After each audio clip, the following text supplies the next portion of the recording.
नमस्कार मंडळी. आजच्या धकाधकीच्या जीवनामध्ये आपल्याला प्रत्येकाला असं वाटत असतं की माझं शरीर सुदृढ निरोगी असलं पाहिजे, मी हेल्दी असलं पाहिजे, माझं मन प्रसन्न असलं पाहिजे, माझ्याकडून मी रोज जे काही काम ठरवलेलं आहे ते सगळं व्यवस्थित उत्साहाने पूर्ण झालं पाहिजे आणि मी निरोगी असलं पाहिजे असं प्रत्येकाला वाटतं. त्याचबरोबर थोडीशी आध्यात्मिक जोड म्हणून आपण काय करू शकतो हे आज मी तुम्हाला सांगणार आहे.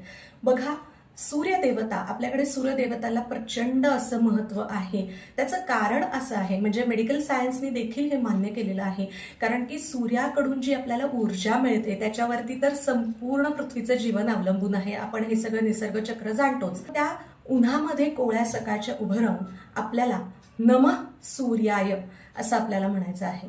काय म्हणायचं आहे? नमः सूर्याय.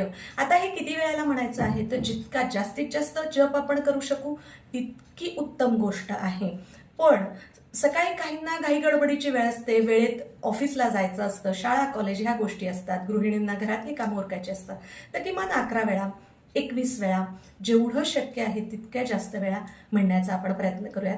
बघा, हा प्रयत्न करून बघितल्यानंतर आपल्याला आपल्या मनामध्ये आणि शरीरामध्ये खूप छान फरक जाणवणार आहे. धन्यवाद.